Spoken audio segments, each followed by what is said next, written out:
십자가를 질 수 있나 주가 물어보시되 죽기까지 따르오리 성도 대답하였다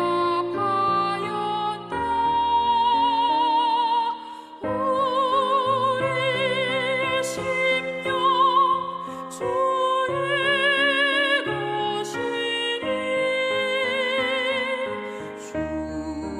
주님의 형상 만드소서 주 인도 따라 살아갈 동안 사랑과 충성 늘 바치오리다 너는 기억하고 있나 구원받은 강도를 그가 내게 하였을 때 나가 너락받았다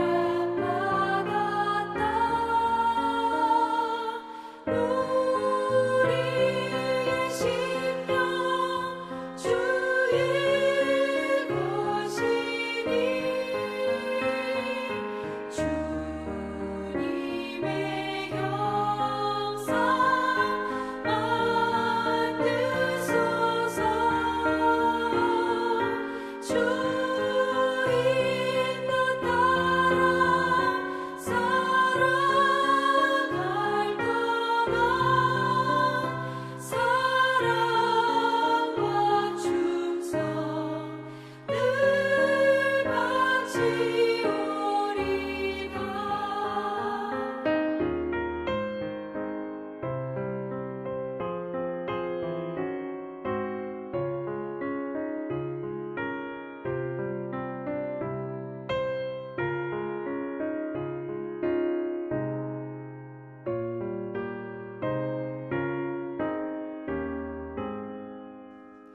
걱정 근심 어두운 그늘 너를 둘러 덮을 때 주께 내 영 맡기겠나 최후 승리 믿으며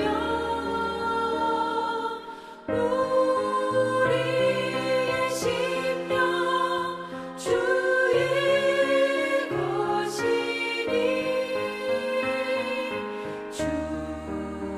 주님의 형상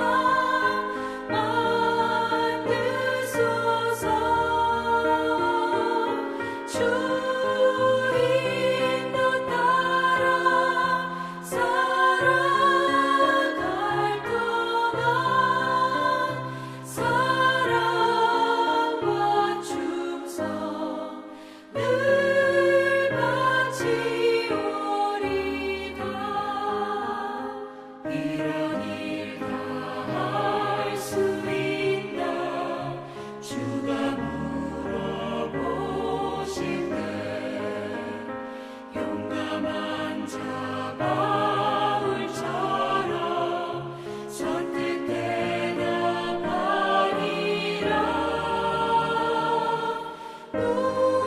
우리의 심령 주의 것이니 주님의 형상 만드소서 주 인도 따라 살아갈 동안 사랑과 충성 늘 바치오리다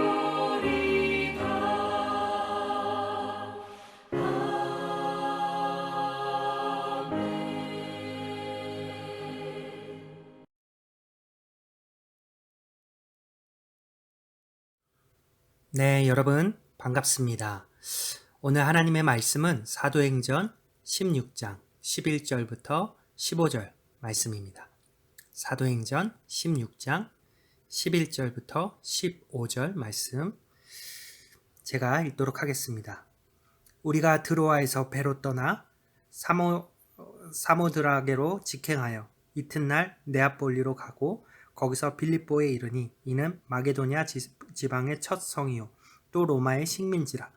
이 성에서 수일을 유하다가 안식일에 우리가 기도할 곳이 있을까 하여 문 밖 창가에 나가 거기 앉아서 모인 여자들에게 말하는데 루아디라시아에 있는 자색 옷감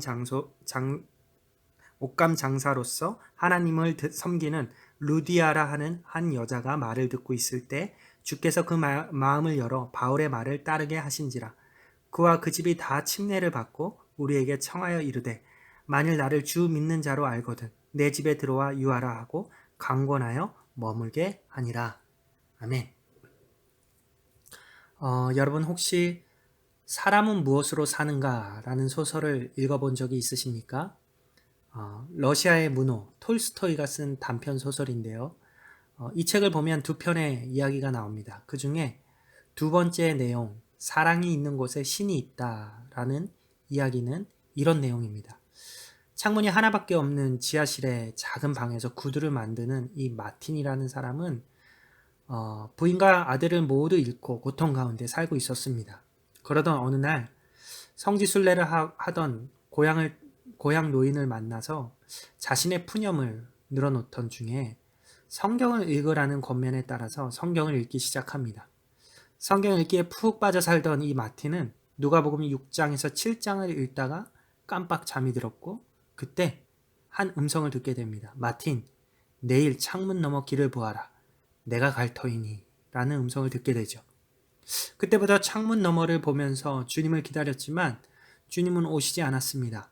대신 그는 추위에 떨고 있는 스테파누치라는 사람에게 따뜻한 차를 대접하고 추위와 배고픔으로 배회하는 아기 엄마에게 음식과 돈을 주었고 사과를 훔치던 아이를 대신해 사과값을 지불하게 됩니다. 그리고 그날 밤에 그는 예수님의 음성을 듣게 됩니다. 마틴, 너는 나를 알아보지 못했지?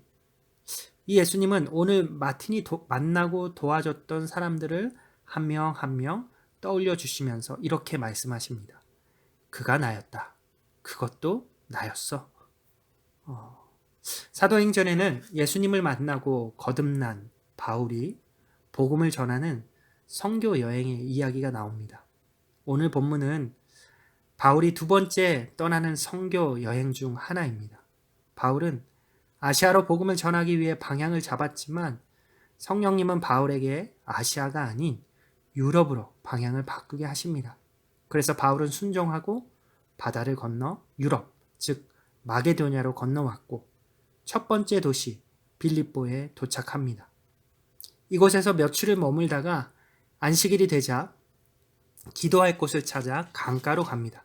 당시 유대인들은 안식일이 되면 회당에 모여서 기도를 했는데 회당을 세우기 위한 기준은 유대인 남자 10명 이상이 있어야 했습니다. 그런데 빌립보 도시에는 그 10명이 없었던 것으로 보입니다. 회당이 없으니 당시 관습대로 강가에 모여 기도 모임을 했습니다.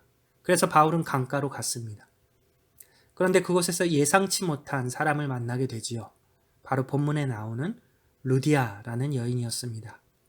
성경은 그 여인에 대해 두 가지를 소개합니다. 첫 번째, 루디아는 두아디라치 출신으로서 자주색 옷감 장사를 하고 있었습니다.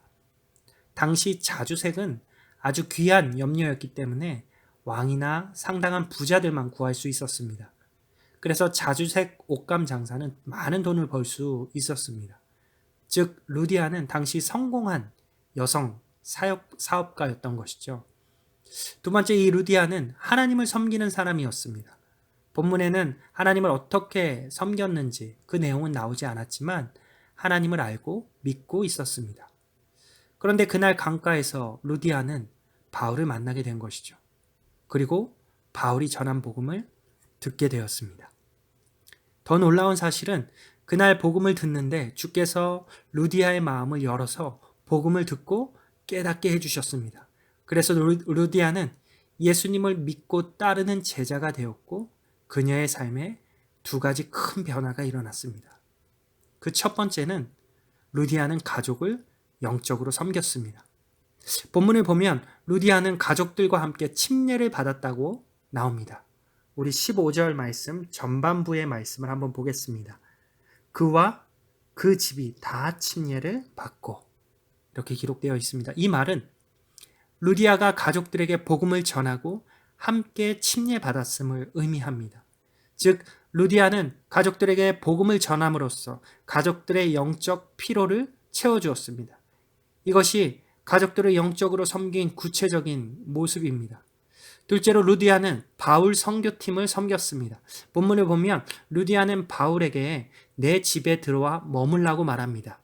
우리 15절의 후반부 말씀을 이어서 읽어보겠습니다. 우리에게 청하여 이르되 만일 나를 주로 믿는 자로 알거든 내 집에 들어와 유하라 하고 강권하여 머물게 하니라. 그것도 그냥 말하거나 제안한 것이 아니라 이 본문 말씀을 보니까 강권했다고 말합니다. 매우 적극적으로 그들에게 말했음을 알 수 있습니다. 루디아는 당시 성공한 여성 사업가였기 때문에 아마 좋은 집이 있었을 것입니다. 그래서 루디아는 자신이 가지고 있는 것으로 그 바울 선교팀을 섬겼습니다. 집에 머물게 하고 좋은 잠자리를 제공하고 맛있는 음식들로 섬겼습니다. 루디아의 이 섬김을 통해서 유럽 땅에 본격적으로 복음이 전해지기 시작했습니다. 바울이 이 낯선 땅에서 힘과 용기를 얻고 선교할 수 있게 된 것이죠. 그것에 이 루디아가 큰 힘을 보태 주었던 것입니다. 여러분, 예수님께서 우리를 섬기시기 위해 그 하나님의 모습을 버리시고 인간의 몸을 입고 우리에게 오셔서 우리 죄를 대신해 십자가에서 죽으셨습니다. 그래서 우리 모두가 이렇게 구원을 받고 하나님의 자녀가 되었습니다. 예수님의 제자로 살게 된 것이죠. 물론 누군가는 세상과 교회에 양발을 걸친 모습이 더 많고 특히 평일에는 하나님과 전혀 상관이 없는 삶을 살기도 하겠죠. 그러나 이런 연약한 모습에도 불구하고 하나님은 여전히 우리를 사랑하셔서 우리가 죄를 이기고 세상에 선한 영향력을 끼칠 수 있도록 능력을 주십니다. 그렇다면 우리가 어떻게 루디아처럼 사람들을 섬길 수 있을까요? 두 가지입니다. 루디아가 그랬던 것처럼 바로 가족을 섬기고 주변 사람들을 먼저 섬기는 것입니다. 특별히 여러분이 가지고 있는 것으로 여러분의 주변 사람들을 섬기기를 하나님은 원하십니다. 하나님은 여러분에게 이미 많은 것들을 주셨습니다. 힘과 시간과 사랑의 마음, 분명히 하나님께서 주셨습니다. 그래서 여러분이 가족들과 사람들을 섬길 수 있는 방법들이 분명히 여러분이 주위를 둘러보고 살펴보면 많이 있을 것입니다. 오늘 하나님께서 여러분에게 지혜를 주셔서 가족과 사람들을 섬기고 세상에 선한 영향력을 끼치는 삶을 살 수 있기를 원합니다. 특별히 추석 연휴를 보내면서 우리 주변에 있는 친척들, 가족들을 만나게 되고 또 그들 중에 믿지 않는 사람들을 보게 되고 여러 가지 생각들을 하게 되었을 수 있습니다. 그들을 향해서 내가 가진 것으로 정말 그들을 섬기면서 선한 영향력이 그들에게 흘러가고 결국에는 그리스도의 복음이 내 주위에 내 가족, 내 친척들, 내 주변 이웃들에게 흘러갈 수 있는 그러한 삶, 그러한 예수 그리스도의 제자로서의 삶을 살아갈 수 있기를 주님의 이름으로 축복하고 소망합니다. 이 시간에 기도하겠습니다. 하나님, 감사합니다. 죄인이었던 우리를 구원해 주시고 자녀를 삼아 주셔서 감사합니다. 오늘 루디아의 이야기처럼 저희들도 주변 사람들을 섬기는 그러한 예수님의 제자가 되기를 원합니다. 저에게 선한 마음을 주시고 섬길 수 있는 능력과 지혜를 주셔서 선한 영향력을 끼칠 수 있도록 해주시길 원합니다. 감사를 드립니다. 예수님의 이름으로 기도했습니다. 아멘. 여러분 오늘도 귀한 하루 되시고 또 기도로 시작하는 하루 되시길 소망합니다.